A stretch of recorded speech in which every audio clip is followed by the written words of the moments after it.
So, hi, this is Catt, and you are listening to This Is Your Revolution Radio, and it is Your Revolution Radio, and I'm really glad that you've joined us tonight. I have a couple of announcements, but I'm probably going to be doing a little bit during this hour and a little bit in the next hour because I can't remember everything I wanted to talk about this week.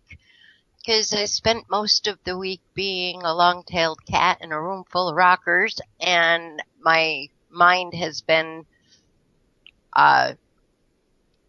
it's been occupied with trying to keep my tail out of the rungs of the rockers at work. So I know that I had something really important to mention, but I can't remember right now what it was. So first thing I do want to mention is that, Surrey Sunflower, also known as Willow, from our chat, and most everybody knows who she is. She has a roundtable show, late nights.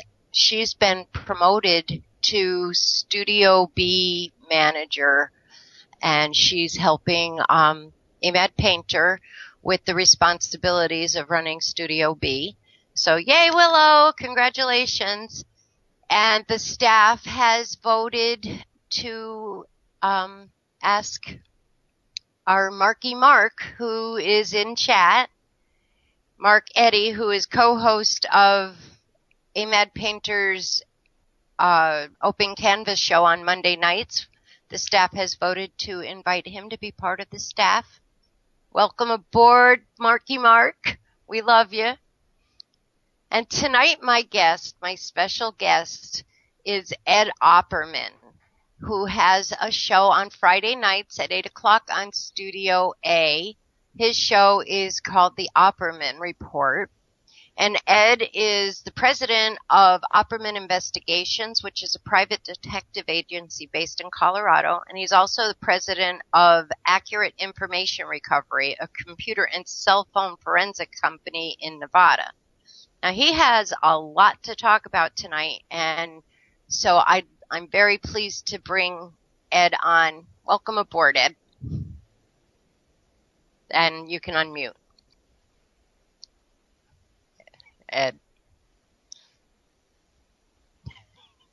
He's here, folks. I see his picture. Ed. Okay, let me send him he's having a problem. Hold on. He is unmuted, and I'm not hearing you, Ed. There you Hey, how about now? You hear me now? I hear you now. Okay, I still got to plug in my stuff, though. Let me try one more time. Okay. Okay, you hear me now? I love live radio. Yeah, I hear you.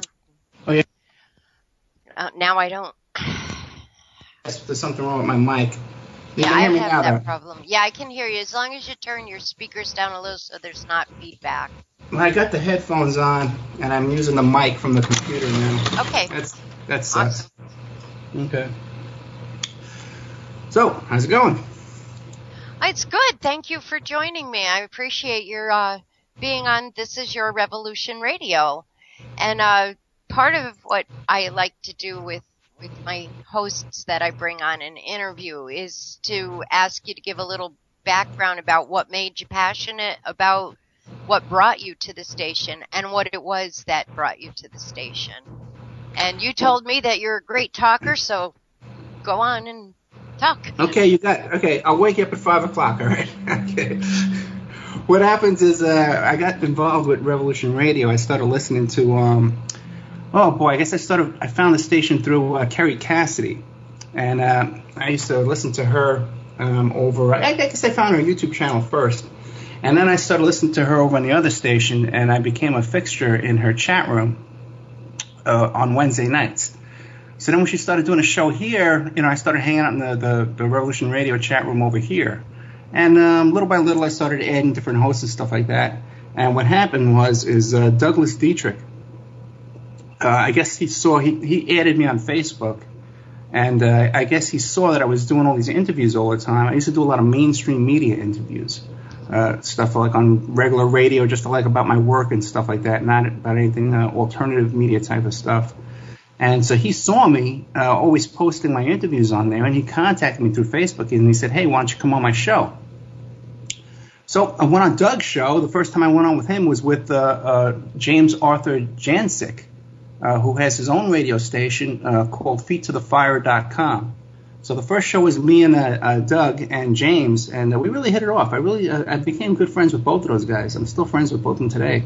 Yeah. And even James has me sort of like as a regular, reoccurring guest. I show up over there sometimes on Sunday nights at 5 o'clock. He'll have me on. If one of his guests fails him or whatever. So then the week after that, you were producing Doug, okay? Yeah, I know. The week after that, you left me hanging. You were producing Doug. Doug, when his computer went down, he was gone for about 20 minutes, and I usually said, well, just keep talking. Just keep talking.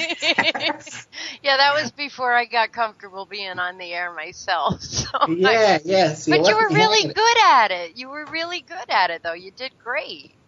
Oh, yeah. By that time, I had done hours and hours and hours of radio. I didn't even have a headset or anything. I just used to do it either over the phone.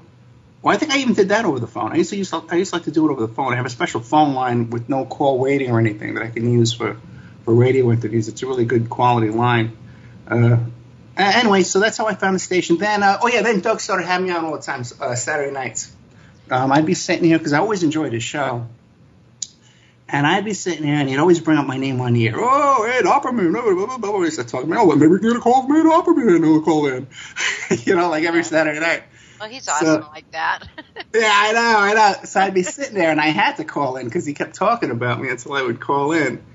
And then we really hit it off. We did a lot of good shows. And then when I decided to come out with the book and finally published the book way around September, that's when I said, hey, I need more exposure. Because I did a whole bunch of shows on Revolution Radio. I did Steve Travesty had me on.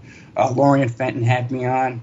Ed, it was like forever before I made the connection that our Las Vegas PI, one of my favorite people in chat, was you.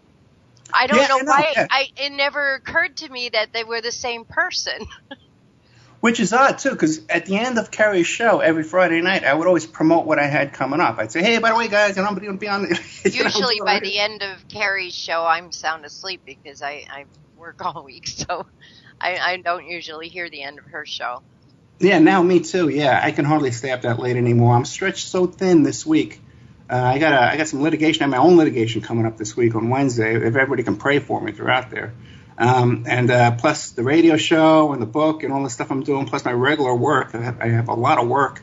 I am so stretched so thin. I had to go to court the other day, and as I was going through the metal detectors, you know how you have to take your sneakers off and you have to take your belt off and your glasses and your wallet? I started taking my shirt off in line. No one caught me, but I really did. I started unbuttoning my shirt. That's how exhausted I am. Even just now, I just ran. My daughter was playing basketball. We booked this a long time. Yeah, we scheduled this a long time ago, so I didn't know I was going to have to. She had a basketball game today, so I'm going to miss one of her games. It starts at 3:30, so go Falcons. Yay, go Falcons. Yeah, so that's pretty much it. Then I said, hey, let's try doing a show because I wanted to promote the book, How to Succeed as a Private Investigator. And I contacted a few people over there, and I sent some emails, but really nobody, it was kind of got lost in the shuffle, I think, for a while there. Yeah, when your show started, that was when we were having a sort of a reorganization. Oh, really? Of the way the station was running, yeah, because for the longest time, Hawk did everything all by himself. And then he was starting to not be well. He has issues with diabetes and stuff. So yeah. When your show started was right around the time when those of us that are in the background, the ones that have been here the longest anyway, we were like pretty much telling him, you need to get better. Let us help you. And that's when he let us help him. But up to that point, things had been getting a little bit erratic because he was sick all the time, and the station couldn't manage all of the stuff all by himself anymore. So it was a rough start for you, but you've done great. I mean, yeah, I didn't actually get the slot until I talked to Hawk directly, until I contacted him on Facebook. And and then he says, yeah, we'll have you, And then I got a hold of him, and I guess he put me in touch with you and A Mad Painter. Right. And you guys got me all set up. And then I really lucked out because I wanted to do everything different. With my show, I wanted everything to be a little bit unique. I didn't want the same kind of bumper music. I didn't want the same kind of commercial that everybody else had. So I started looking around. And you were daytimes, right? You were daytimes. Yeah, 11 o'clock in the morning. I was hearing you from work when I was still able to listen to the station at work. I can't anymore. But I was listening to you from work, and it was so unique. I don't know of any other show like yours that was like a crime investigation show where you had guests that helped you investigate or had investigated other crimes. It was so interesting, and I was like, wow, I never heard anything on any other internet station. Yeah, that's the plan. We got a whole plan. And like I said, I got really lucky because I knew Ann Eulalie from the chat room. I knew her for years and years from the Kerry Cassidy show. So in fact, I thought Eulalie was a man from Australia or something like that. I had no idea. Yeah. I had no idea. Beautiful woman. Yeah. Oh, yeah, she's gorgeous. Yeah. And I got to tell you, she's a brilliant woman. She went to pre-med at Notre Dame. And she's an architect. She's involved with these projects, these big, giant projects, Frank Lloyd Wright projects and stuff like that, like stuff you wouldn't believe. Yeah. And I got this woman working for me, really for free. Pretty much we work a full-time work week getting this show out there with all the work that she does for me. Way more. I don't think there's another producer on Revolution Radio that is this involved with the show, with booking guests and finding guests and scheduling things. And all the stuff that we do, And then we picked up this guy, Christoph Moses, who's another. By the way, Anna's an artist as well, too, and she's involved with these concerts and these tent projects and stuff like that. Just incredible stuff. Incredible artistic and creative person. Then we got Christoph Moses, who was a fan of Doug's show, and I met him through there. And this guy as well, he's a musician. He's an artist. He went to art school.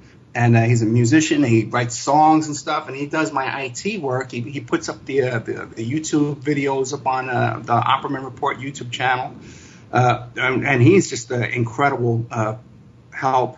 Then we just picked up this guy, Keith Davis, who's a real character, man. This guy's a real character, and he has these great sources for these guests that we've been putting on, like this guy we had last night, who was a member of the original Black Panther Party for Self-Defense back in the 60s, real street activist and street fighter type of guy, went through segregation and fought the Klan down in Tennessee for years and years. Then he was set up on COINTELPRO. He had COINTEL surveillance and was picked up by the cops. They used to beat the crap out of him and stick a gun in his mouth. This is just as a young man. So finally, they set him up on charges that they claimed that he had bombed. He was going to plan a bomb at the courthouse or something like that. So he took off. He got out on bail. He took off, and he was hiding out as long as he could. But anyway, they were hot on his trail. So this guy hijacked a plane to Cuba. He got a hand grenade and a hand. All day. There it is. Hey, but what about my mic? I hate this mic. You're off. The station's on, and you're off now. Okay, we're back on the air? Yeah, we're back on the air. Yeah, Lorenzo Comboa Irvin, incredible guy. Then they took him down to Cuba, and the Cubans put him on a plane. He thought the Cubans were going to put him to send him to Algeria. He thought he had haven, he had a sanctuary. But instead, they sent him to the Czech Republic. And over there, the U.S. Embassy kidnapped him from the hotel, and they took him in prisoner in the hotel at the embassy there. He managed to escape from there. Okay, this guy's 67 years old. He's still an activist. He's still fighting the good fight all these years later, and he wound up doing 15 years in prison. He got sentenced to two life sentences. But he got it down to 15 years. He got out after 15 years on a maximum security prison, and he's out. Got out in the 80s, and he's still an activist till this very day. He's got a book called I forget the name of the book. I couldn't look it all up. I just came from practice, but just an incredible guest.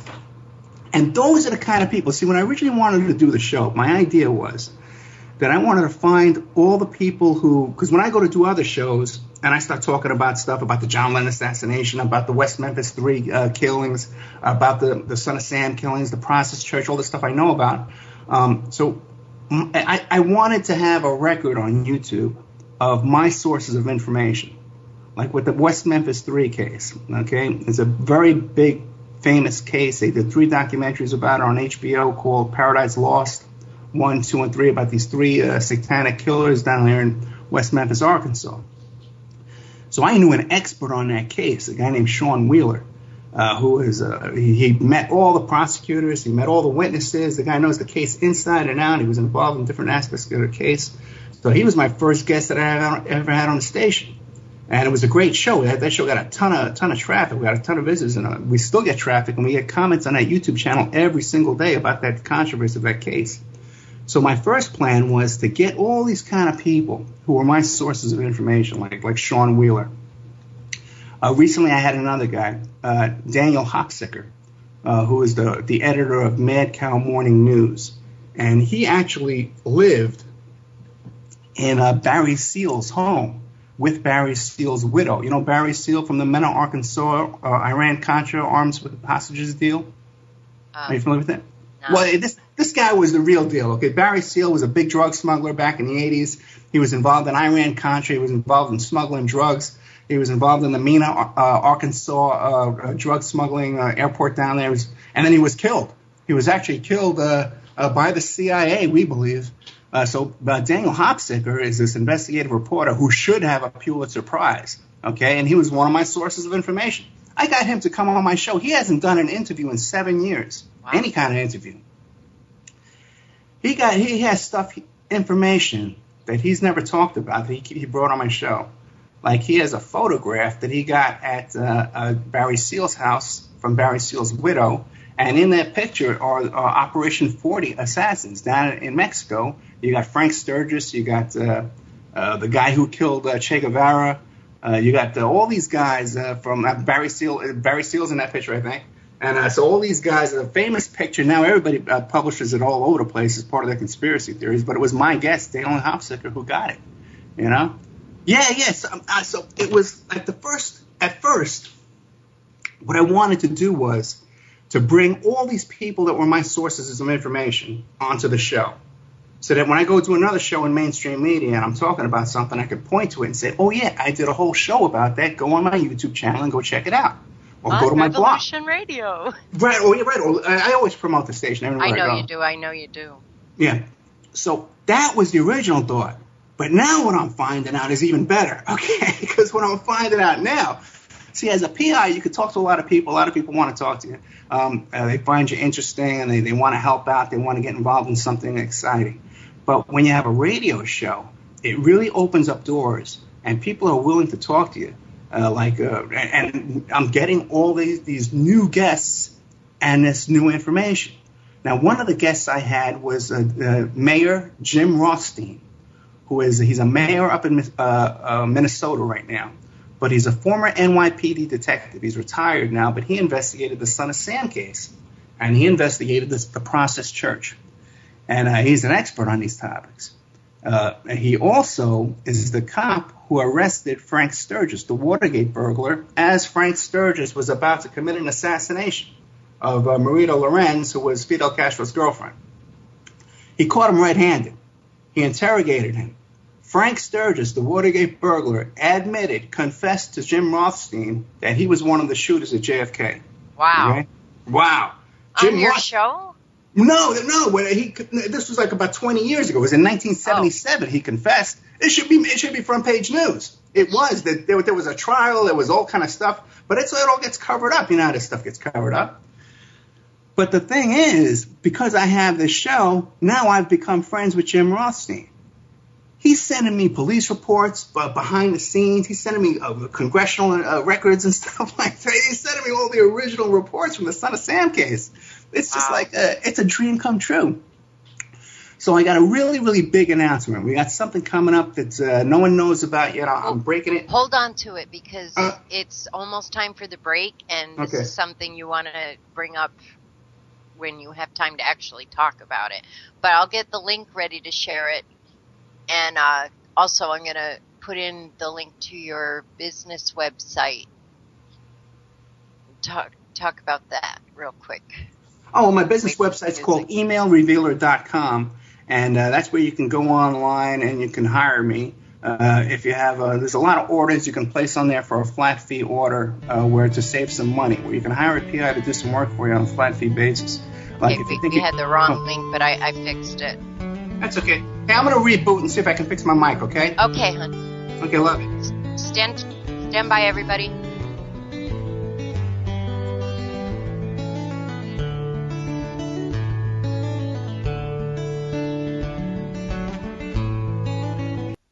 Welcome back. You're listening to This Is Your Revolution Radio, and I'm Catt.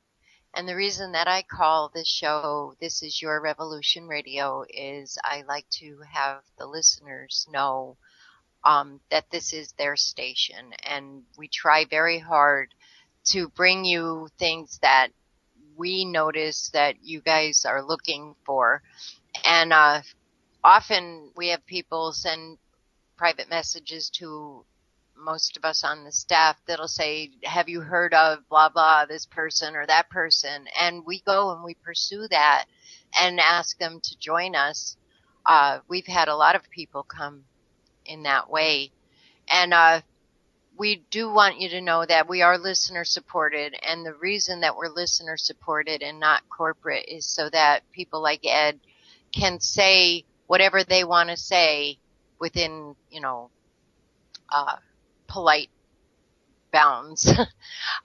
They can say whatever they want to say. Nobody's going to tell us that we can't let so-and-so say something because it's bad for their business. So because of that, we are listener supported. And if you get any value out of any of the shows on our station, please consider clicking on the donate button and adding a couple of bucks to the goal. We've managed to meet goal every month so far since the first month that we reached our goal, and we truly, truly appreciate it. And welcome back, Ed. Let's see if we can hear you. Can't hear you. Man, that pisses me off. You can hear me now, right? I hear you now. Yeah, okay, I gotta sit up here next to the computer now. I can't sit back and stuff. All right. Well, if you want, Ed, I can call you on a phone. If you want to put your phone number into the chat, I can just call you on the phone, and you can chat with me still through the chat, but we can talk on a phone. Well, what does the chat room say? Is the audio okay? Can you hear me okay? I'm sure they can. Okay, then we'll just do this. It's only another hour and a half. Okay. So you were about to make an announcement about something very important. It's a pretty big announcement. Like I was saying, I became really good friends with Mayor Rothstein, who is the NYPD detective who investigated the Son of Sam case and also the Process Church. A lot of people don't realize, but the Son of Sam murders back in New York City back in the 70s, there was a satanic cult that was actually behind these killings. It was called the Process Church of the Final Judgment. And so Jim, Mayor, the Detective Rothstein, investigated this, and he followed the Process Church. They've been involved in a lot of stuff. They're an offshoot from Scientology. And they've been involved in the Manson murders. They've been involved in the Atlanta child killings. A lot of stuff. Okay, I even believe they were involved in the assassination of John Lennon. Okay. But that's my own theory. Yeah. Oh, I got a whole thing. You know, I met Mark David Chapman, right? In person? Yeah, I met Mark David Chapman right before he killed John Lennon. Yeah. I guess you never listened to any of my interviews. Okay.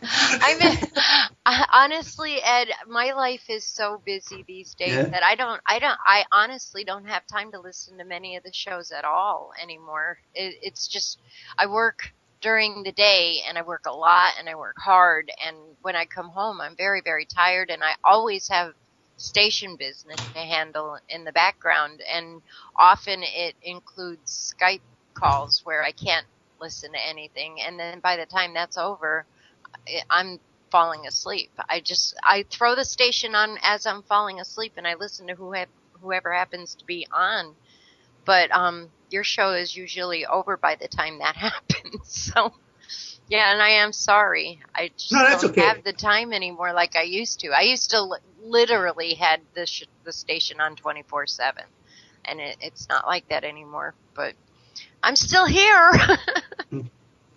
Yeah, I actually told that whole story about the Mark David Chapman story at the Super Soldiers Summit last May, and that video is available online. I think it's available on Lauren Fenton's website as well. It's a good 45-minute presentation with slides and everything about my whole theory about Mark David Chapman. I met him down at Yippee headquarters in New York City back in 1980, or maybe it was 81, I forget, but whatever. It was the weekend right before he killed Lenin, and it's a pretty interesting story. But now, what happened is a man named Maury Terry wrote a book about Son of Sam that exposed the connections to the Protestant Church to Son of Sam. And this is a really big book. It was called The Ultimate Evil. And it's a very famous book. Now, Maury Terry went on to expose, he did a lot of interviews back in the 80s, and he actually had the Son of Sam investigation reopened. Now, he stopped doing interviews. He became very discouraged, and he stopped doing appearances. He stopped doing interviews. He was trying to explain to people that the little Lisa Steinberg, Joel Steinberg and Hedda Nussbaum child abuse case. This was a horrific child abuse case that went on in New York City in the very early 80s, where this little girl, little Lisa Steinberg, was killed they blamed it on her father, who was a lawyer named Steinberg, Joel Steinberg. And they painted him out to be a devil. Because he used to beat the mother, too, Hedda Nussbaum. He beat her. Her face is just disfigured to the point of unrecognizable as a human. So she testified against him. But Maury Terry exposed all this information, that she was involved in a satanic cult, this process church, and she was involved in child porn with little Lisa. But they covered all that up because she was a star witness. So Maury Terry became very discouraged. He has not done an interview in about 13 years. I just booked him. He's going to be coming on our show. Yeah, wow. This is huge. So we got him. Now it gets better. We got him coming on the show, okay? We got another guy named Dale Griffiths, who was the occult expert in the West Memphis 3 case, okay? He's never done any interviews. He's never done any interview since he testified about 20 years ago in that trial. He's never done one interview. He's coming on our show. Wow. All the same show? Or No, are you kidding me? We're going to stretch this out where everybody's getting a show. We're going to be doing shows like this forever, man. I'm going to bring back that Black Panther, too. We're going to hijack it out of a plane, you know? But we got these two guys coming on. These are two top guests, okay? And I got a whole bunch coming up, too, as well, I'm going to tell you about. But we got these two top guests coming on. But Russ Dizdar is a famous guy. He's a pastor of a church. He has his own radio show. He teaches how to investigate occult crimes because he was a police chaplain, okay? And he's involved in actually investigating occult crimes and going there, going on the scene and digging up bones and stuff like that, and digging up going to satanic ritual scenes. He put on a summit, and he invited what's his name, Terry and Dale Griffiths, right? And they spoke at his summit. Coming up this May, I'm invited to this. We're all going down to New York City. Me, Detective Rothstein, Dale Griffiths, Maury Terry, Russ Dizdar, plus about 5 others, big-name guys, okay? And we're all going down to New York City, and we're going to tour all the Son of Sam crime scenes. We're going to tour all the Process Church sites of satanic rituals all over New York City and Staten Island where I grew up. And we're going to try and make contact firsthand with witnesses and victims and even alleged participants in the murders. It's a huge deal. And what I'm doing... Is there like a website or something that people can go to sign up to be part of that tour? No, this is a private investigation team going there, okay? But what we're doing is I'm shopping this around to film producers, and we're gonna tape it, we're gonna videotape this, and we're gonna create a product that can be pitched to film companies, okay? So and that's where we are now with that. And I even pitched that deal for a book deal to a guy who what's his name? Michael Hemmingson hooked me up with one of his publishers and literary agents, and we pitched it to him as well. So that's the big project coming up in May. By the way, if you want to help me fund that, I need money for the plane ticket to get down there. Okay. I got the lodging set up, and we got the drivers set up to get us around. But I do need a plane ticket, so if you can help out with that, great, man. Get in touch. Yeah. Oh, they can get in touch with you, or just PayPal it? Nah, reach me at my email, oppermanreport@gmail.com. Everything to do with the show, we have Opperman Report at Gmail. We have a blog on Blogspot called The Opperman Report, and we have a YouTube channel called The Opperman Report. All trying to keep that all in one little section, one little area there. Right. Well, I just put your email into the chat. Okay, great. Yeah, so anybody, and if you want to help fund this trip or even get involved, I'll put your name in the book. We'll get you in the movie. So that's the plan. And one of the guys we're talking to about that is Steph Watts, who is from Court TV. He was a guest on my show, and he produces all those iDiscovery forensic shows they have on that iDiscovery channel now. And he came on the show. We had Cheryl McCullum, who is a Pulitzer Prize nominated author, on our show. That was in the old 11 o'clock shows. We had all those guys. So coming up, we got some big guys coming up. Now, last night we had a scheduling confusion because I'm running around. I'm doing all this stuff with my own court, my own litigation, plus work and the show and everything. Last night I thought we were going to have Mark Rudd from the Weather Underground. Okay. He was one of the members of the Weather Underground, and if you remember the old Doonesbury comic strip, he was the guy in Doonesbury called Megaphone Mark that always used to protest. And so Mark Rudd, he's a former member of SDS, the Students for Democratic Society. He was one of the founding members of the Weather Underground. There was an accidental explosion down there in New York City back in the 70s, and he had to go underground, and he was on the lam for about a good 7 years after that. Then he turned himself in, and they couldn't prosecute him because of the COINTELPRO harassment and the illegal tactics that the FBI were doing during their investigation of the Weather Underground. So he wound up doing very, very little time. And he's an author of a book right now called about the Weather Underground, and he's going to be coming on tentatively next week. He's scheduled for next week, but we double booked next week. And we also have Cindy Sheehan is supposed to be coming on too. Now, she's running for governor of California. You might remember her. I remember the name. Yeah, remember she was living next door. She camped out down in Crawford, Texas, right next to George Bush's ranch because her son was killed in Iraq, and he wouldn't give her a meeting. He wouldn't give her an explanation. Yeah, I do remember that, yeah. Well, she is really, really, the media coverage on her stopped overnight. Someone flipped the switch, and they shut her up, and you don't see her on mainstream media any longer the way you once did because she's gotten a little bit more radical as time has moved on. But she's still out there. She's an activist. She's organizing. She's always doing something. And she's running for governor right now. We're going to have her on discussing all her activities and her opinions on different political causes around the world, especially Venezuela. I know she has a lot to say about Venezuela because I see it on her Facebook page. Another one we got coming up is Cynthia McKinney, who is the former congresswoman from Georgia. And you might remember her name because she pretty much got run out of Congress because she wanted them to open up the investigation into 9/11. And she was a black woman from the Green Party. I sort of vaguely remember that name as well. Well, you might remember, too, that this woman's a congresswoman, and they used to harass her at the metal detectors going into Congress, going into work every day, to harass her and her staff members. A congresswoman, okay? And they were treating her like she was a thug or a criminal on the street. Every day. So pretty much they ran her out of Congress. She ran for president, too, as well, under the Green Party. And she's also still an activist and still struggling for justice, social justice, and economic justice. And we're going to have her on for 1 hour. She's coming on for 1 hour. She wouldn't give me 2 hours. I usually try and talk them into it. After I get them on the air, I just keep them talking.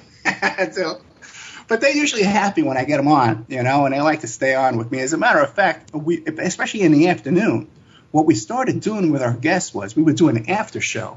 And after the 2-hour show was broadcast on Revolution Radio on freedomslips.com, what we would do is we would keep recording. We would keep talking to them after the show, and then we would put it up on our YouTube channel. We would call it the after shows. I did a show with this guy, T.H. Johnson, who's a fascinating guy. He's part of this investigative group that was involved in the O.J. Simpson murder trial. And he knew O.J. Simpson. His brother was a doctor who treated O.J. Simpson. He had copies. They had these copies. They had gotten a hold of the medical reports and all the autopsy photos and autopsy reports of Nicole Simpson and Ron Goldman. They got it under the table. One day somebody slipped it under the door, but they got their hands on it. And he had some fascinating theories and diagrams that we had put up, and just fascinating stuff. Incredible guy. He wrote this book called Serpents Rising. And there's some information he has about the phone calls and phone records during the old journey, like alibi evidence. That really is a pretty convincing evidence from what I've seen. And he knows everybody. So we did a 2-hour show with him. After the show, I was on the phone with this guy for another 3 hours. We talked for 3 more hours. And I tell you, by that last hour, I got this guy talking about everything. I got all the gossip. I got all the gossip from everybody involved in OJ. The who was sleeping with who during that trial, who had babies with who, and who was fighting with who, and who was we got it all, man. So that was a really good guest, T.H. Johnson. I really liked him. Coming up too, I told you, Cynthia McKinney, Cindy Sheehan. Another one we got coming up is a story people don't really know about, and this is one of those stories that I want to get out, is Ramona, Africa. And you might be familiar with this story. Back in the 80s, there was a group of hippies. They were black. They were African Americans, and they lived in Philadelphia. And they were a bunch of potheads and reggae-type guys, And they all took the last name Africa. They were living in this commune in this row house in Philadelphia. The Philadelphia housing HUD, whatever it is, the housing department, tried to evict them, and they wouldn't go. So the cops came and the fire department came. They got into a shootout with these guys, and they wound up bombing them from the sky. They dropped a firebomb on their home, on their row house, and burned up 60 homes on that block in Philadelphia. This is way before they ever bombed Waco.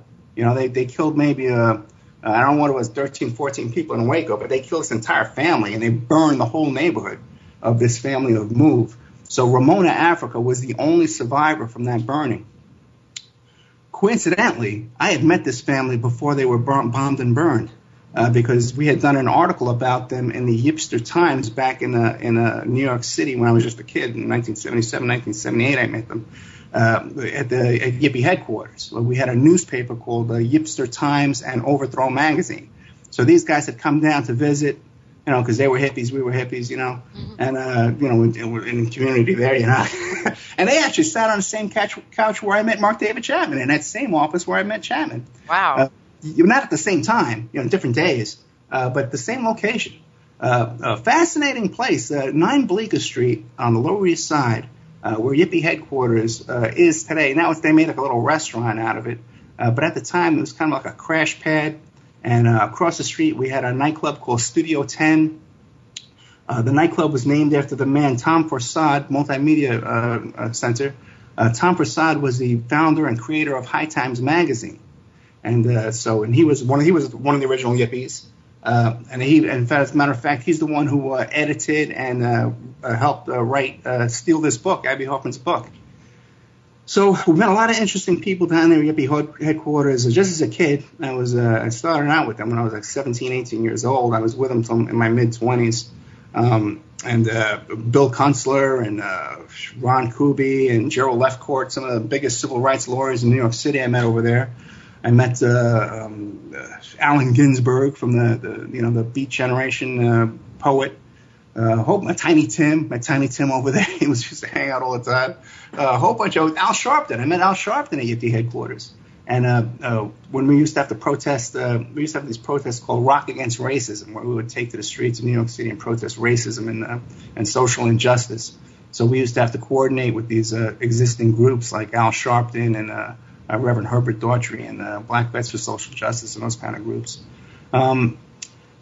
So that was my early childhood. And, I grew up in the Bronx from a family. My mother's side of the family were a bunch of Cuban exiles who fled Cuba after the revolution. Came to the United States here. She married my father, who was an Irish-German guy. Lived in the Bronx until we moved to Staten Island at an early age. Got involved in started meeting all these guys. Staten Island at the time was a real hot spot for organized crime figures. And I started meeting family members parents were involved in mafia, big names you read in the paper, like the really big names. And then just socially, just as friends, friends of family and stuff like that. And then later on, when I went to work as a PI, when I started getting involved in the PI business, one of the guys I worked for that was all he did was organize crime cases. So these same people I grew up with, and then later on, I was working for their fathers and their uncles and their families and stuff like that. So I worked. Given that environment that you found yourself in, you could have gone either way yourself. Oh, yeah, I did go either way. Are you kidding me? When I was a kid, listen, I was out there, when I grew up, I was in street gangs in the Bronx, there was all kinds of gang activity where I grew up. It was, a hotbed. I somehow survived that. In Staten Island, again, with all of these mafia figures and all the activity going on there, I somehow survived that.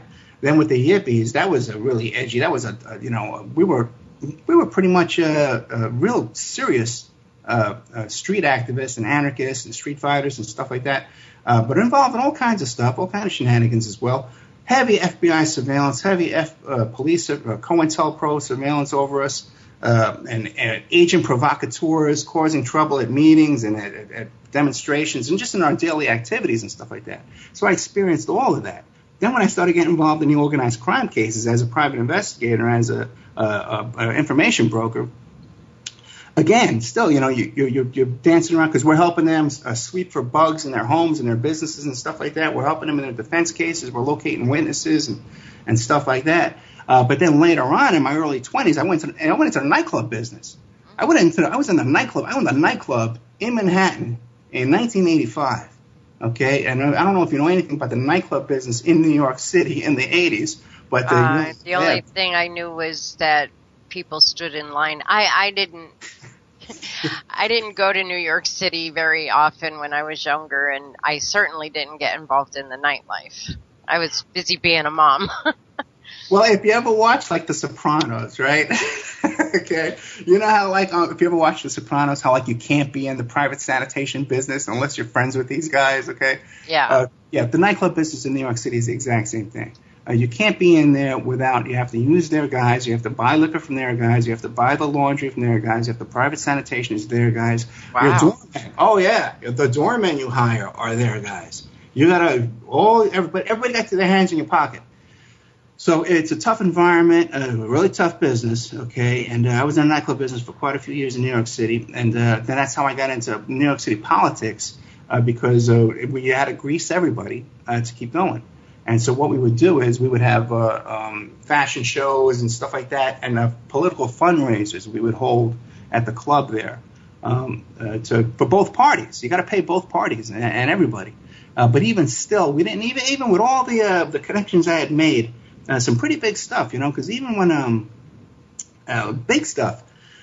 When I was working on the organized crime cases, the prosecutor in those cases was Rudy Giuliani. Okay. Wow. So these are big cases. The Pizza Connection trial, the Carmine Persico trial, the Commission trial, which was Castellano was out on bail for the Commission trial when he was killed by John Gotti. So that was all going on when I was a kid. I was 20 at that time, 24, 23 years old. Okay, I was working out of this office, this PI's office in Brooklyn. Young guy, 22, 23 years old, had my own little space in there. And I thought that I was some smart hotshot. I thought, oh, boy, look at all this stuff I'm involved in. I must be a freaking genius. But meanwhile, the only reason why they needed me around because I was a young, strong kid who could carry the boxes of evidence in and out of the courtroom every day for him, So meanwhile, I thought I was some kind of indisposable PI work over there. But basically, I was just doing scut work and running around and errands and stuff like that. After we got kicked out of the nightclub, okay, the neighborhood came against us, and we had political problems there in the neighborhood. The neighborhood associations didn't like having a nightclub in that neighborhood around Broadway and Canal Street. Sorry, I'm talking. Go ahead. Stay tuned. Welcome back. This is Catt, and you're listening to This Is Your Revolution Radio. And I just want to remind people that we have a couple of promotions going on. We have the seed kits. There's several different types, including a companion kit where you can grow vegetables in a way that each vegetable nourishes the one next to it and takes care of the one next to it, so that they're pretty much guaranteed to grow if you follow the instructions on the kit that you receive when you get it. And it's very inexpensive, and it's just an awesome deal. We also have the individual shows of each of our hosts from 2013 available for a cost of $30. And when you purchase the show, the entire season's shows, the hosts also get a portion of that. And let's see, what else do we have? Oh, well, we have a lot of stuff going on all the time. There's always new things going on, and I try to keep you informed, but I often, I'm not even as informed as other people are these days. Let's see. We also have the Best of Revolution Radio DVD available.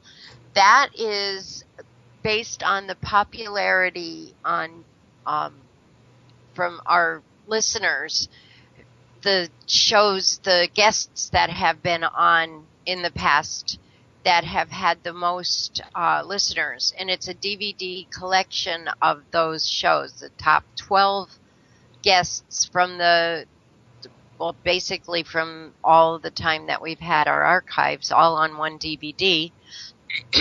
And we also have the archives, in case you weren't aware. For $4.95 a month, you can join our archives and have access to every show that's ever on Revolution Radio. So I just want to let everybody know that occasionally we're having issues today with our broadcasts, and that is because the T3 lines are down, and Hawk is working on it. And our background MacGyver, Mr. Nighthawk, has hooked up a cell phone to his window because he can't get service in his house. It's actually outside, duct taped to the window, so that he has a hotspot, and then he has a modem next to it, or a router next to it, that is picking up the wireless and putting us out on the air. He has an amazing little setup there just to keep us on the air. But because of that, any of the shows that normally would have callers will only be able to handle one or two callers at a time. So just so you know, if you're trying to call into a show tonight and you can't get through, that is the reason. We don't have access to have more than one or two callers on the Skype at one time without having problems. And even then, sometimes the hotspot will drop for a moment and the station will disconnect. So just bear with us while we go through these little bumps in the road. And I'd like to welcome back my guest, Ed Opperman, who's been giving us some really, really interesting information about his coming up into where he's at now. And we were talking a little bit in chat after the break started, and I asked him when his next book is coming out, and he said when it gets written, but there's some of the information that he can't share because it'll be in the book. So even in spite of holding back some information, it's been extremely interesting. So please continue. Well, yeah, I'm getting a couple of messages too. A couple of things. My book that's out now on Amazon, How to Succeed as a Private Investigator, that book has, in the first few pages, has a little bio in there with some pretty good details and some good stuff. There's a couple of things in there that would shock people if they read it, and I know it would. And we'll be getting into all of that later on, because there was a shooting at my club and stuff. There's all big stuff. But anyway, also, too, I'm in a couple other books. A couple other people have written books about me. Now, one is a friend of mine, Rhonda Gordon. At the time, it might be under the name Rhonda Lackow, but she's under the name Rhonda Gordon now because she married this guy, Cyril Gordon. And she wrote a book called Matched by Messiah, Jewish Soulmates for Jesus. And you can find that book on store.jewsforjesus.org. Rhonda, either Rhonda Gordon or Rhonda Lackow. And Rhonda's this young girl who I met her. See, what happened was, Oh boy. Okay, I had actually become I had always this born again experience, and I had this big repentant religious experience in my life, and I became an evangelist. I was a tent evangelist. I traveled with a tent ministry for a good 6 years. Wow. Oh yeah. Yeah. Your life has been really exciting. Yeah, that was the best time of my life too. Let me tell you something. That was the happiest time of my life. I lived with this tent. We would unpack the tent off the truck and drive the tent stakes with our sledgehammers, young, strong guys. And then you'd go into the neighborhoods, into the community, and you'd pray with people. You'd invite them to come to the service later on. And then that night I'd stand before them. I'd give my testimony about, all my life and my adventures and stuff. And we'd lead them to the Lord. We'd pray with them. We'd see healings. I saw miracles. But around that time, I met Rhonda Lackow, and she got saved. She's I dated her. She was a girlfriend. She got saved. And now she's a missionary. Wow. So she wrote this book. I'm in that book.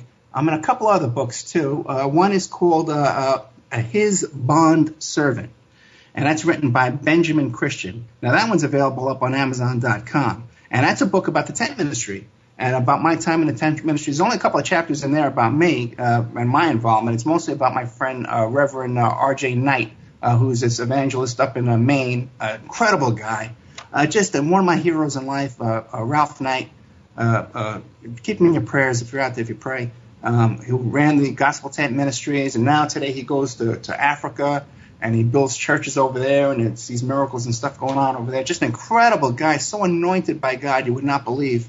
Miracles in his life, the stories in his life, like when he went to Egypt to go and build churches over there. He got lost and he had no one could understand him. He was in this tiny little town, and he looks over and he sees a store window, and it has like that soap, blocking the window so you can't look in. But there's a little tiny slit where you can look in, and he walks over there. He looks in this little tiny slit, and it turns out the place was a travel agency, and on the wall was a map of right where we had to go. Okay, wow. So stories like that, man, just incredible stories. That book is called His Bond Servant. I'm in that. More recently, there was a book written by my client, Shelley Tripp, and it's called Boys Will Be Boys, Media, Morality, and the Cover-Up of the Todd Palin and Shelley Tripp Sex Scandal in Anchorage, Alaska. And that's the whole story about how Shelley Tripp came to me, and I helped her out when she was she got involved. She was a massage therapist in Anchorage, Alaska, and she got involved with Todd Palin and Sarah Palin. And she got arrested for prostitution, and her allegations is that she was running this prostitution operation, and Todd Palin was one of her clients, but Todd Palin was also sending clients over to her. She was writing down what the activity was with these clients and reporting back to Todd Palin. So we pretty much confirmed her whole entire story, and there's a book. There was a congressional investigation that I was involved in because what happened was with Shelley Tripp was that she knew. Remember when the Secret Service agent went down to Colombia with Barack Obama, and he went to visit that brothel, and he didn't pay the prostitute? He did the same thing to Shelley Tripp. So Shelley Tripp knew that guy, and we had information on him. So we produced some information that was entered into the congressional investigation, and some exhibits and some evidence that was entered into the congressional hearing that was led by what's his name? John Lieberman, who was another presidential candidate that I met. Okay, we got a question from the chat room from Jerry B. Question: Ed, did you ever spend any time conversing with Aaron Russo? No, I do not believe I had any contact with Aaron Russo.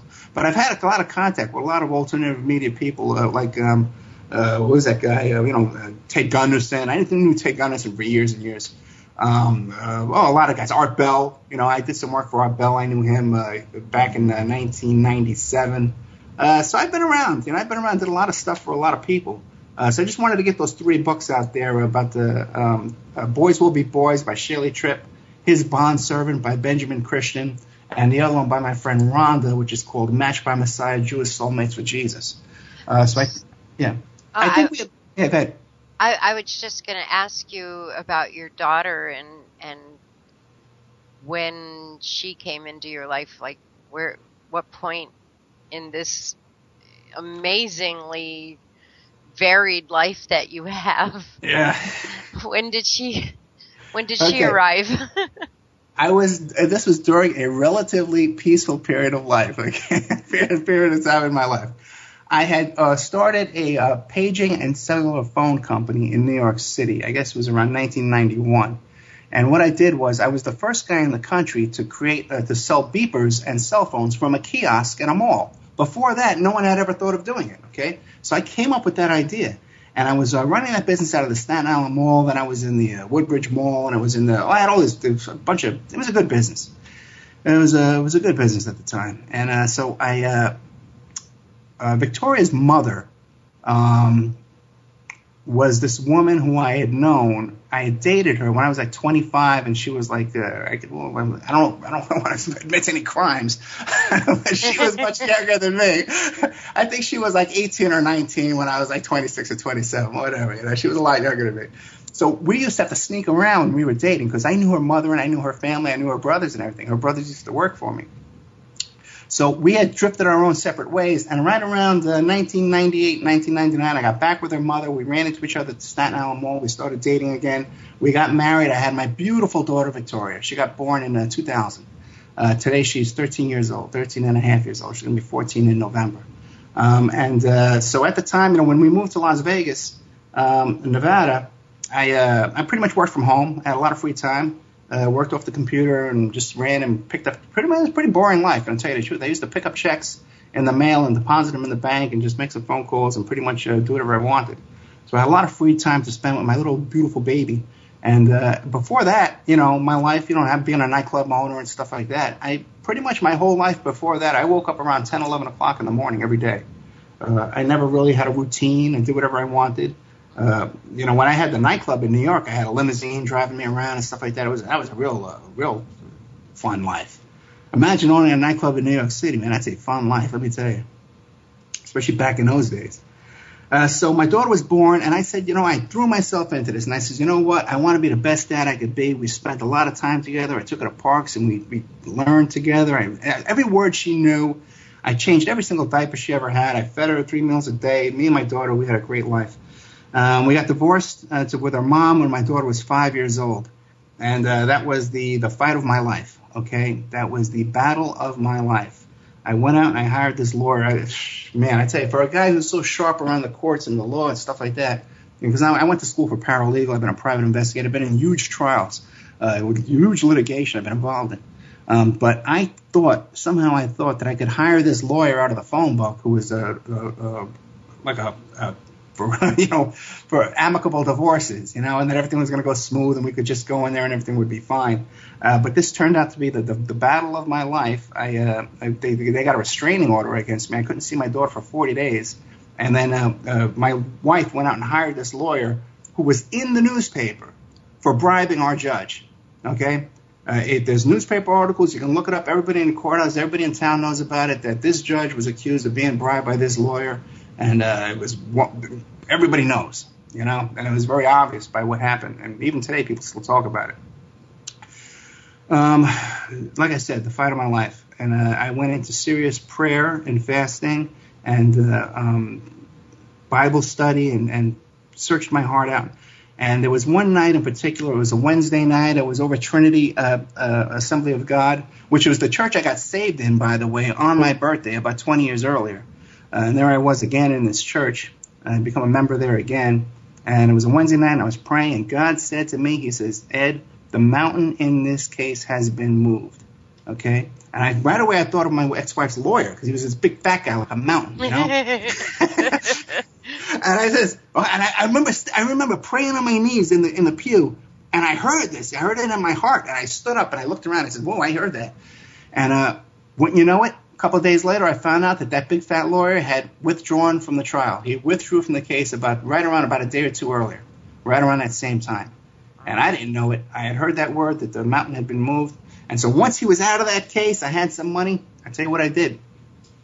I found the other lawyer that bribes that judge. Okay, I went and hired him.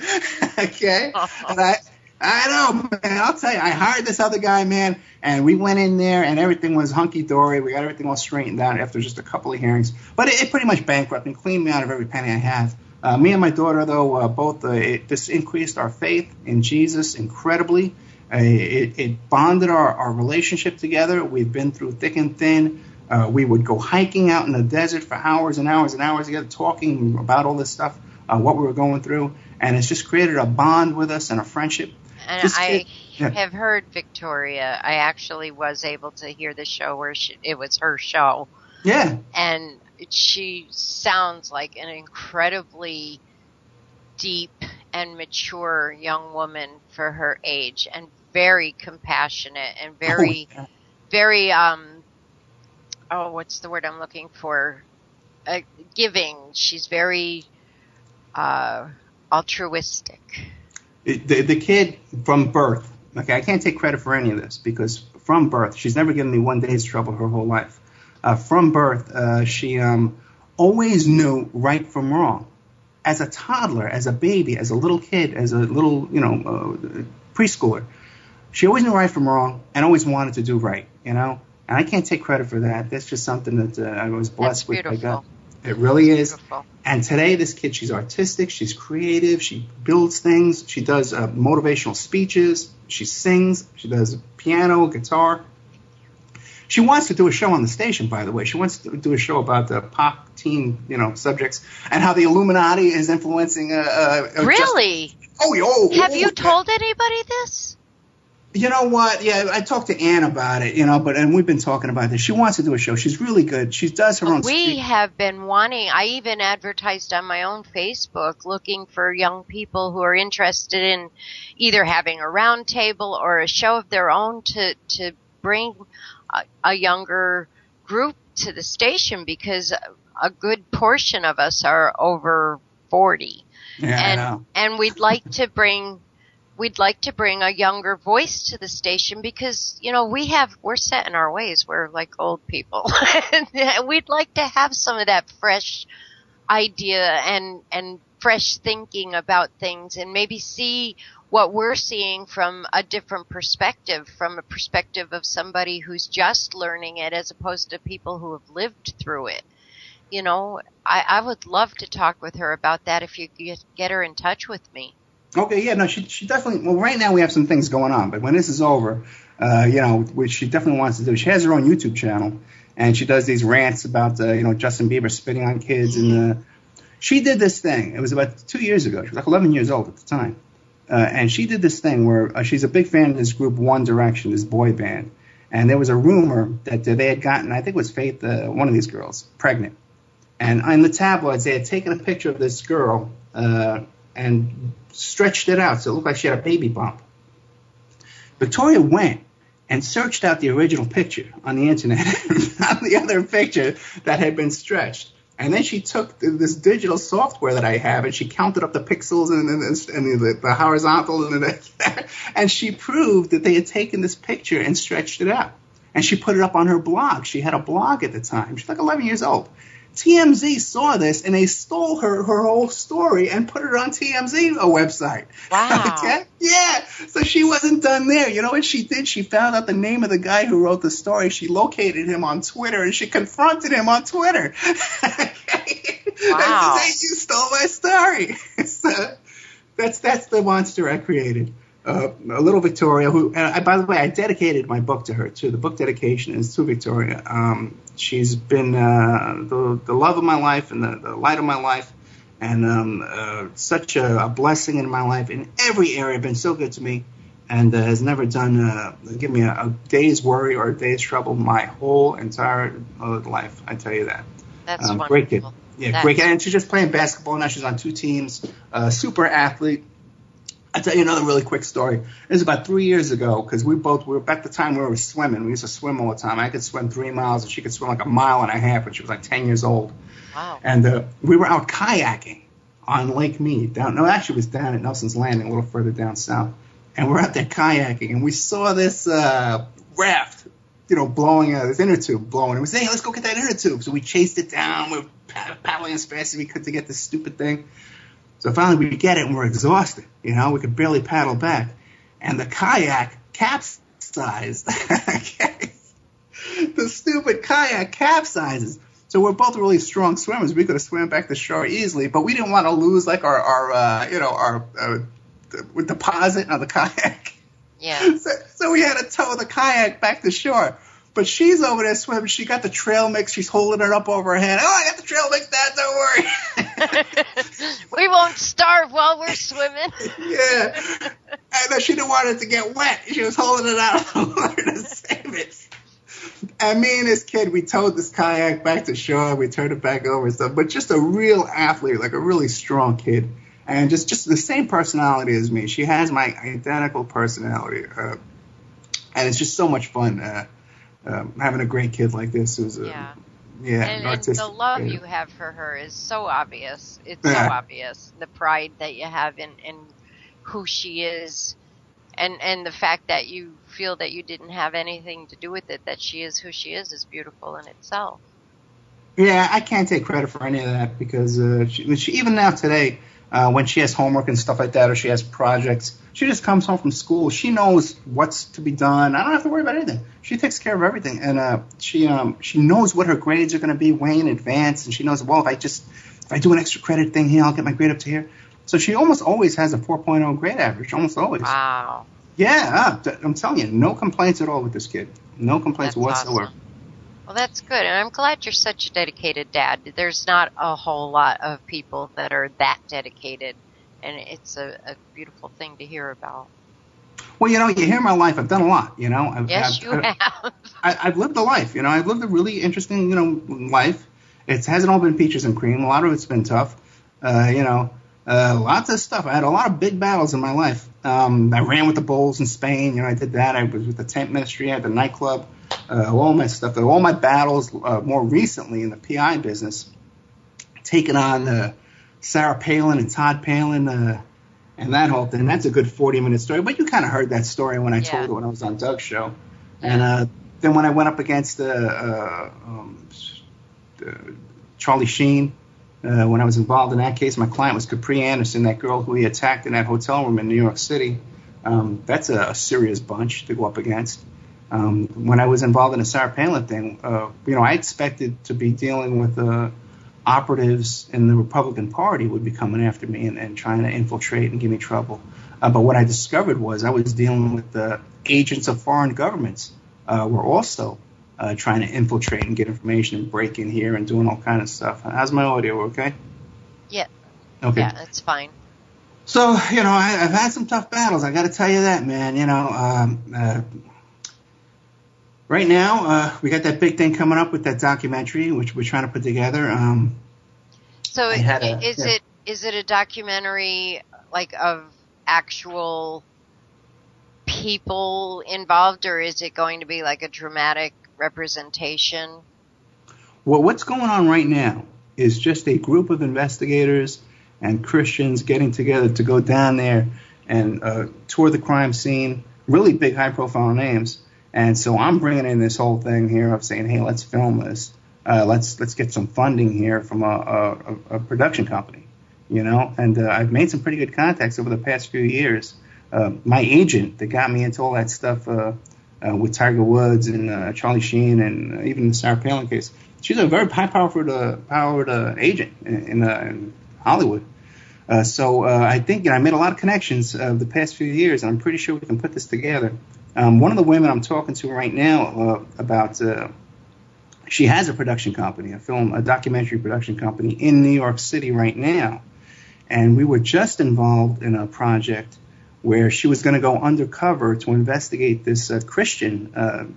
It's a Christian Jewish messianic cult that was involved in this custody problem with this guy's kid out here on the West Coast. And she was going to go in there undercover. And we filmed for that and stuff. The whole deal fell apart because of internal problems with all the people involved. But she's available to do to take over this project. And so she's one person I'm talking to. And then there's the guy that Hemmingson put me in touch with. Maybe we can get something out of him. And then the other hope is the guy from Court TV. We can get him to do it. But it's just such a historic event to have Maury Terry back on the scene to do an actual tour. This guy hasn't done anything in 13 years. So just the fact that we can get him on our show is a huge coup for us. And that we're very, very excited about. Well, you've had some interesting stories for us tonight, and I'm actually in awe of your experiences, I feel like I didn't live yet. Well, I'll tell you this, Catt. A lot of people say, "Boy, I've had this romantic life," and I tell you, it's not what it's cracked up to be. I tell you, a lot of this stuff found me. I didn't go looking for it. Even the show on Revolution Radio, I didn't come looking for this. Doug called me, and next thing I know, I'm swept away and all this, and I get all excited. Oh, hey, let's do this, let's do that, and then you put together this great team, with these brilliant people, and it just takes on a life of its own. Because I'm really, believe it or not, I'm kind of a private person, and I kind of lock myself away, and I try not to get involved in too many things or too many controversies. But when something finds me, or when someone really pokes their finger in my chest and really pisses me off, then now you got a problem. I just can't stop. And then I can't stop myself, and that's my Cuban upbringing. It's just that you just get really ticked off when you start going at him. That's one of the things that Doug used to love to do to me, man, on his show. Yeah, I know. Man.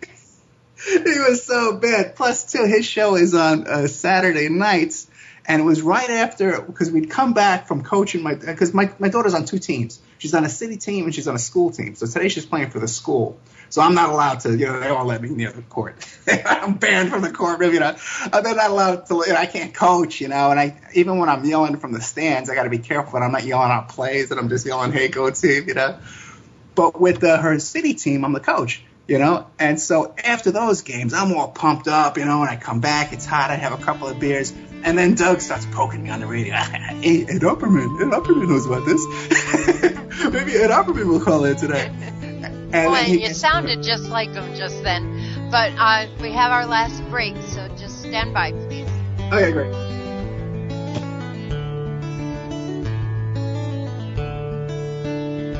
Welcome back to This Is Your Revolution Radio. I'm Catt.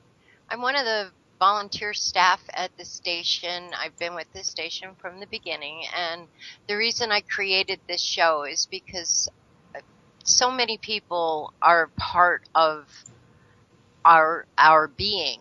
The reason that we're still here is because we're listener supported, and our listeners literally support us every month.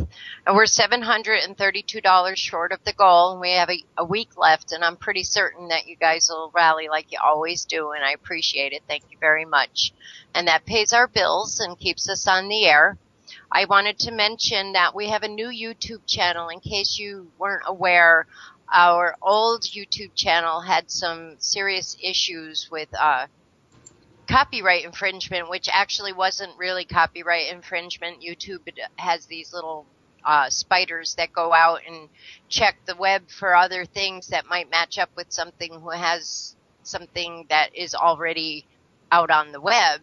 And all of our graphics from our old shows were done by a matte painter who has them up on the web because they're his. And we have permission to use them, but getting in touch with YouTube and proving the permission and everything, it became such a hassle that we couldn't put anything up for over a week. So Hawk decided to start a brand new station, and all of our videos have their own thumbnails now, almost all of them. Some of them I discovered in the past week. We don't have all of the thumbnails yet, but we will. And I'm also, as I make them live, I'm giving them their own playlist. So if you wanted to listen to everything that a specific host has done from the time the new channel started until the present, all you need to do is click on the playlist and you'll be able to hear all of that person's shows. So that's a new thing that we're doing with the new channel. Also, I wanted to bring up that Common Sense is on after this show, and I'll be producing for John. And that's Weisenberg, by the way, in case anybody didn't know that the Weisenberg actually has a first name, John. Anyway, his show Common Sense tonight will be about the bartering system in a survival situation. So stay tuned for that. And my guest tonight has been a pleasure to talk with and listen to is Ed Opperman, and he's been talking about his incredibly interesting and varied life and his beautiful daughter. And I just wanted to touch a little bit on your faith, because apparently your faith is extremely important to you, and I've seen testament from just this interview of how that has worked in your life and how your faith has caused good things to happen. I just wondered if you wanted to talk about that a little bit. Well, yeah, it is a very big part of my life. You can hear me good, right? Yes, I hear you fine. Yeah, it is. I was brought up a Catholic in a Catholic school, in Catholic church, and so I knew the stories and stuff like that. But it wasn't until my birthday, September 9th, I guess it was around 1989, that my girlfriend here in Vegas took me to church, and I surrendered my life to the Lord. And I had this huge repentant experience and this cleansing of all my sins, and just this forgiveness, this feeling of ultimate forgiveness. And then I was filled with the baptism of the Holy Spirit. And you read about that, and the gifts of the Spirit and the fruit of the Spirit is, healing and prophecy and tongues and miracles and faith. Faith is a gift. Faith is a gift from God. It's a creation of God. It's a gift from God. So He doesn't give that gift to everybody. So when you have faith, it's a gift that you should be thankful for. And faith is also a gift that you should pray for. And when you have that faith, then you got it. And it's just a great way to live. And I didn't push it on my kid when she was little. It wasn't until we ran into some hard times and we started praying, and she started seeing the results and the effects and the miracles of the prayers. I actually had that happen in my life too, Ed, where I didn't ever push either of my kids in the direction that my own faith has gone. I let them do their thing, and they watched the things happen in my life based on my own faith that caused them to have their own faith as well. It was pretty cool. Oh yeah, when I got saved, because listen, I was out there, a nightclub owner, Right. I was a wild, there's a whole bunch of stories I'm leaving out. Right.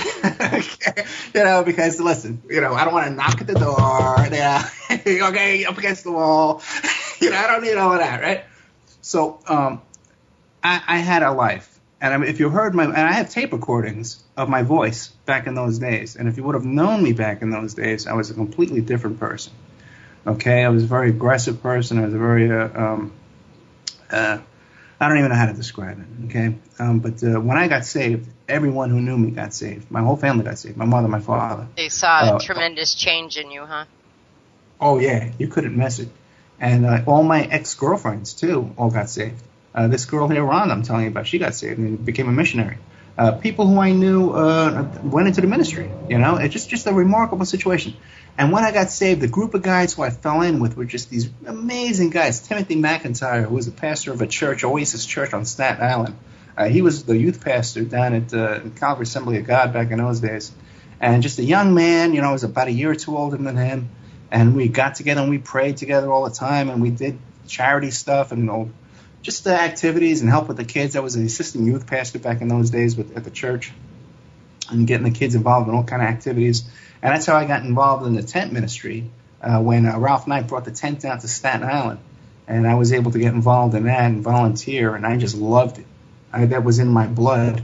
And it was just a beautiful time in my life. I made great friends with that and met people all over the whole East Coast, from Florida all the way up to Maine. We would go into a town, and, you'd arrange it in advance. You first go visit the town, you'd visit all the different churches and try and come up with a coalition. So you'd go into a town, and you'd talk to the biggest church, and then start talking to the smallest church, see who wants to get involved. And the pastors of the church would say, well, I'll get involved, but not if so-and-so is involved, because he did this to me, and I will not work with that other church ever, And we would go and talk to the other guy, and he'd say, oh, no, I'm not working with that guy over there either. You know what he did to me? And we would bring them together, and negotiate settlements between these churches, which is what they did in the Old Testament. This is what Paul the Apostle did when he went to town and he was building churches and causing a healing in the body of Christ. So that was because I got to see churches that were real sincere people, storefront jobs. I got to see people that were total scam artists and total con men. I got to see people that were just old, tired hacks that had been doing it forever and had just pretty much given up. And I got to see young churches that were just starting up and just on fire for the Lord and just doing great things and sacrificing all over the place. So I've seen the whole gamut from beginning to end. People who are just in for the money and people that were in it for no money and working their tail off their whole life for no money. I was part of churches where everyone else there was on welfare, and my tithe every week is what supported the church. Because I had a big company during that time. I had the Beeper Company, which was a huge business. At one point, at one Christmas, I had almost 100 employees at one time. This was a very profitable business for me at the time. So, yeah, my faith, it is. It's the foundation of our home and our life, my business. Our church that we go to right now is right down the block. We walk there. She's a part of the youth group. It's a wonderful little church. I don't get to speak at churches as much as I used to. And I used to really enjoy that, but I don't get to do that as much as I like to. I'd like to start again. Oh, but one thing real quick, a funny story is that with the guys from the tent meeting, about a year and a half ago, as a matter of fact, right in the middle of all that stuff going on with Sarah Palin, they invited me up to Maine for a reunion of the guys at the tent meeting. And we were meeting at this group, this religious retreat called Tres Vegas, okay, which is 3 days of men getting together and praying and fellowship and stuff. So they invited me to come up there. They paid my way to go up there and everything like that. And I got to reunite with Gary Robitelli, who was the tent guy, and Reverend Knight, who was the head of the tent ministry. And here we are. The three of us had not been in the same room for like 15 years. I had been friends with both of them over the years, but those two had not been associating with each other.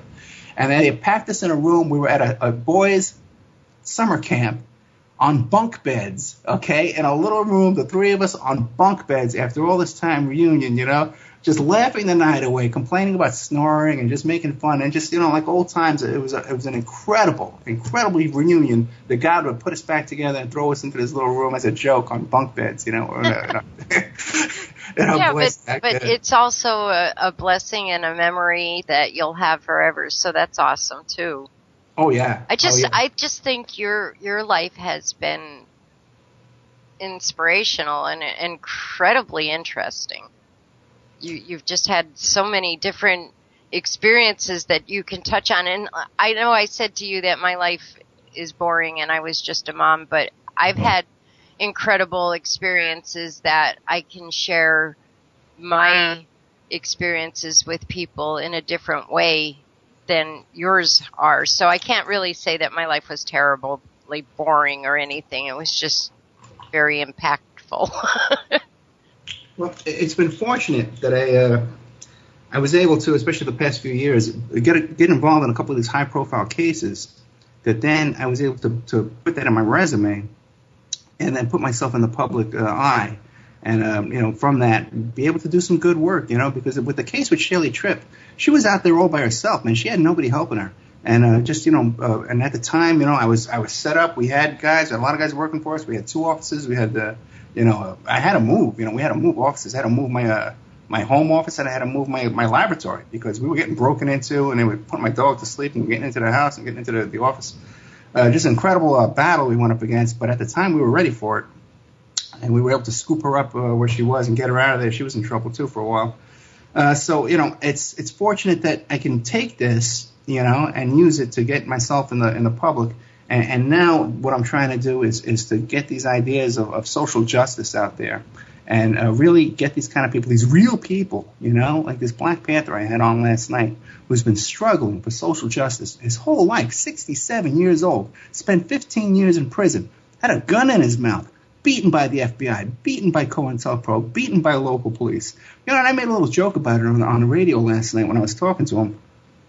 And we got these hosts, fine, God bless them all. I like everybody on the station. But they come on here and they say, oh, my Skype isn't working. It's the NSA. The NSA is spying on me. I know. That makes me giggle, too. I mean, I don't want to say that they're wrong, but I don't ever have that problem. So is it my show isn't interesting enough for the NSA to cut off? Right. My guests aren't interesting enough, or the things that they say aren't controversial enough to shut them off, or whatever. It doesn't happen. So I wonder about that myself. I know a little bit about surveillance. I was there. Part of my job back in 1980, when was it 80? No, yeah, right. Around 1980, when I was working with that PI in Brooklyn, was we would get the FBI surveillance tapes of these big mafia cases, and these were big 24-hour surveillance cases they had on these mafia guys in New York City. Giuliani was running these cases, so there's no doubt that they had huge funding to go after these mafia guys and tape them 24 hours a day as best they could. And we would read the transcripts and see so I know what is possible. To surveil somebody and harass them and keep them under real-time surveillance. It's a huge operation. And I don't see anybody that I know in the past few years, and even when I was up against this whole Sarah Palin case, that would warrant that kind of 24-hour instant surveillance and interference in somebody's stupid radio show. Okay, I don't even know how many people are listening to these shows. To tell you that shit, Well, we have a lot of listeners now, Ed. It's gotten really big, and we do have a lot of listeners. But I honestly don't think that we're so much on the radar at this time that our shows are being interfered with. When we have issues, it's usually like what's going on right now with the T3 line and Hawk being MacGyver in the background fixing everything to keep us on the air. But I often wonder about that. Now I am upset that our personal private information and our private conversations are logged, not necessarily looked at, but logged. And so I have problem with that, but I don't think that we're being actively listened to all the time, constantly, 24/7, like some people claim. Yeah. Well, that kind of stuff, the logging and stuff, and the NSA. I knew about the NSA back in the 1970s. When I was down with the Yippies and stuff. And a thing that popped out at me whenever I think about surveillance is back then in the 70s. I remember it came out that we were able to spy on the Russian embassy, okay? And we had a device that we could point at the windows of the Russian embassy, and inside the embassy, as they were typing on their typewriters, the L key would make a different sound as the M key. The Q key would make a different sound as the R key. And we were able to point this thing at the window, measure the vibration of the window when they were typing these different keys, decipher which keys were being typed, and print out what was being typed inside that office. That was back in the 70s. So you can imagine the kind of surveillance that they have, the techniques that they have today. Right. It would boggle the mind, because you think back in the 70s, they didn't even have cordless phones, or email or fax machines, So, but then again, it does take manpower. Right. Yeah, I get calls all the time. People call me up. Hey, I think I'm under surveillance. I think, I'm under 24-hour surveillance. They're watching my computer. They're listening to my cell phone. They're doing it. They're doing that. And I says, well, okay, fine. It's very easy to figure out who is doing this.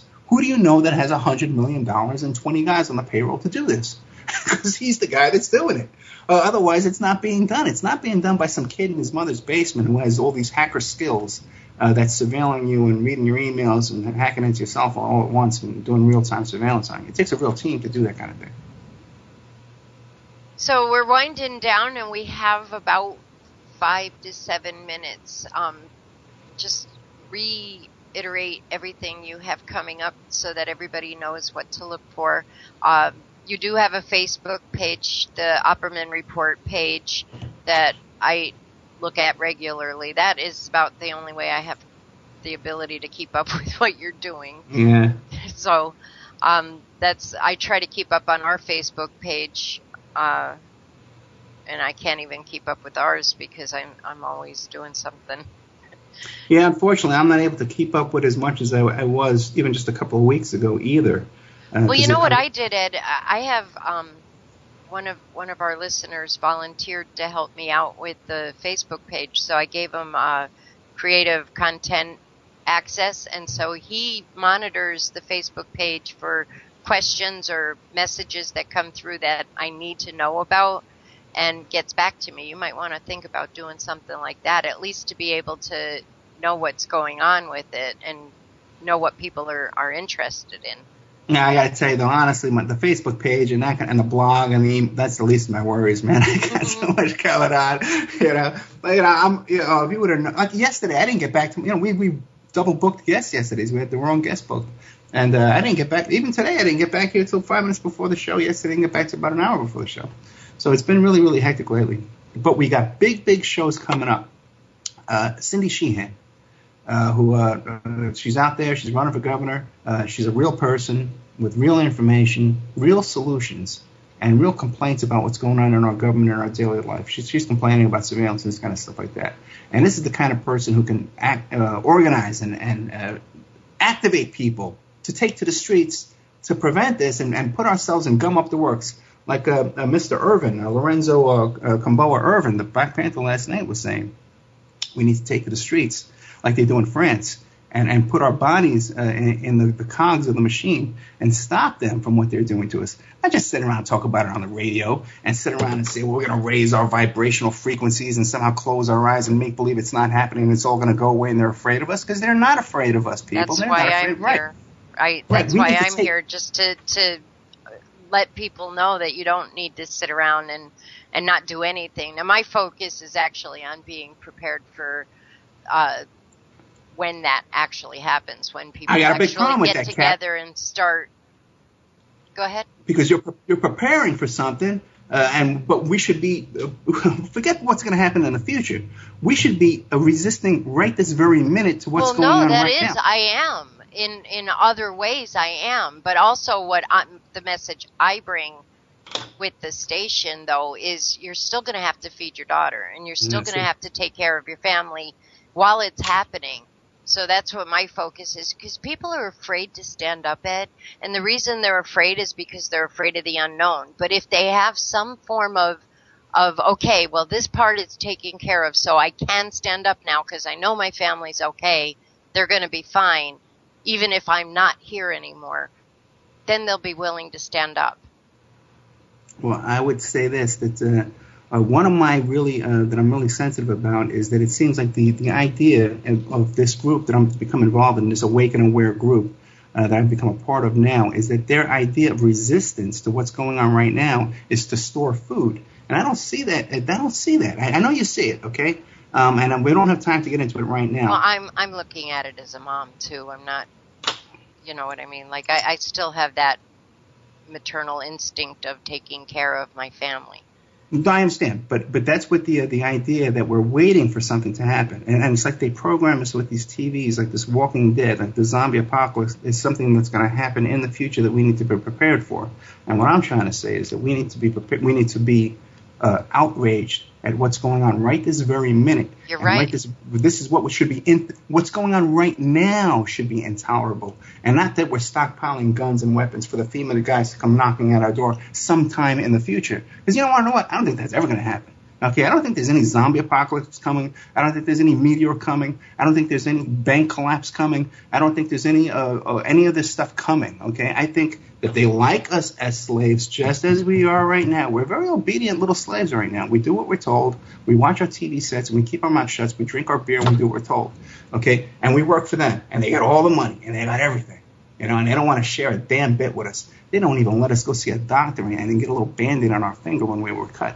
Okay, so but our resistance, this resistance movement that I've become involved in as of late, has this idea that, well, we're going to prepare for something in the future, this upcoming thing in the future, the collapse, and blah, blah, blah.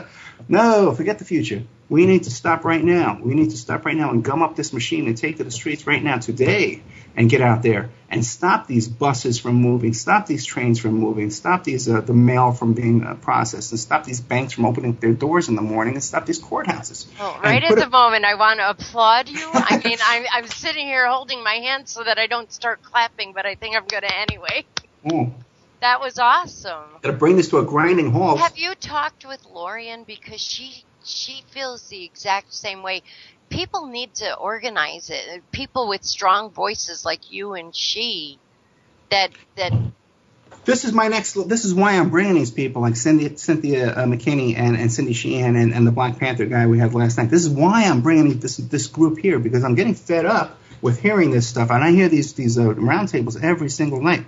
Well, all we need to do is raise our vibrational frequencies. You can smoke another joint here. Oh, and then we're going to and they're so afraid of us because we're all awake, you know, and we're all awake now, and they're afraid of us. Oh, they're terrified, and our consciousness is going to raise, and we're going to fix everything. Bull crap, okay, bull, okay. They're not afraid of you one damn bit. They're laughing at you, okay, and I'm frustrated with you. And I was telling this guy last night, I said, what do you think of these people? You think they need a smack in the head? He goes, yeah, they need a smack in the head. Okay? And that's a Black Panther who broke out of prison, man. This guy's hijacking planes to Cuba, man. He's 67 years old. And he's as fed up as I am. I've taken a lot more action than I am. I got to take my hat off to this man. God bless him. He needs our prayers and our support. He's still out on some kind of parole probation, but he's out there fighting the good fight every single day. Okay? Not like a armchair guy, but out there in the street. He just mobilized 1,500 protesters the week before he came on my show. Okay? 67 years old, mobilizing 1,500 street fighters to go out there and go up against the Klan and shut the Klan down there in Memphis, Tennessee. So I got to take my hat off to somebody like that who's really working and doing the right thing. So you have the ability to organize these kind of things, or oh wow, it's over. Well, me? Nah. This show's over, Ed. It was so interesting. I can't wait until the 50-something other hosts have had their time so I can have you back on. Thank you, Catt. Thank you so much for joining me. Everybody stay tuned for Common Sense with Weisenberg. We'll be right back. Have a great night, Ed. You too.